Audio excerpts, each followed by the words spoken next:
Praise be Jesus and Mary. Today we celebrate this feast of Our Lady of Sorrows, which is, as I mentioned, a solemnity for this friary, because the title of the friary is Our Lady Co-redemptrix. And that title, Co-redemptrix, refers to the cooperation that Our Lady had in the redemption of the human race.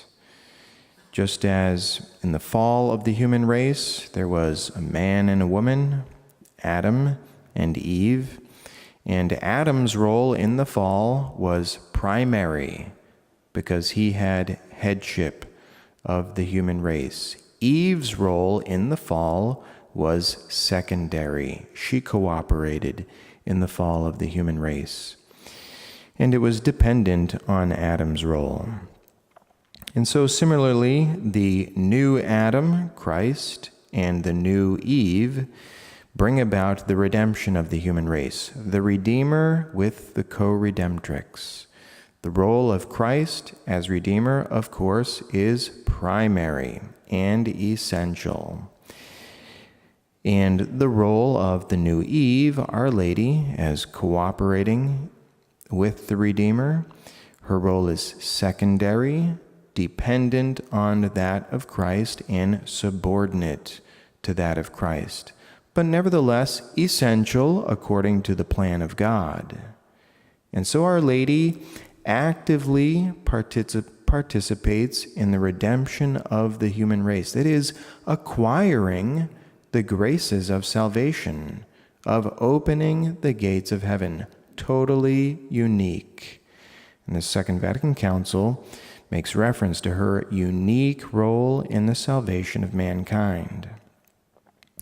Now, all of us are called to be co-redeemers, not in the way Our Lady was, because we don't cooperate in acquiring the graces of salvation, but we do cooperate in the distribution of those graces.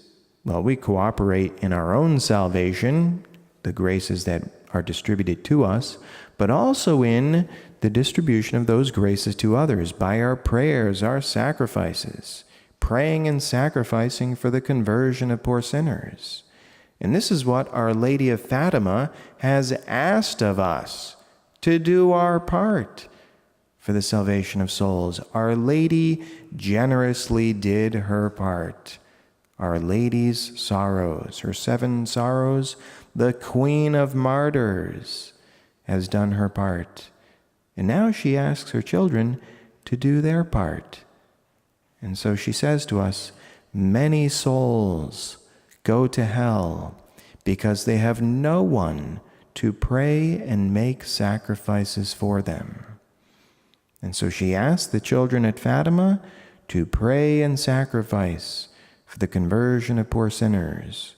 And she asks the same thing from us. This is a great act of love, act of charity towards our neighbor, perhaps the greatest. In the name of the Father, and of the Son, and of the Holy Spirit. Amen.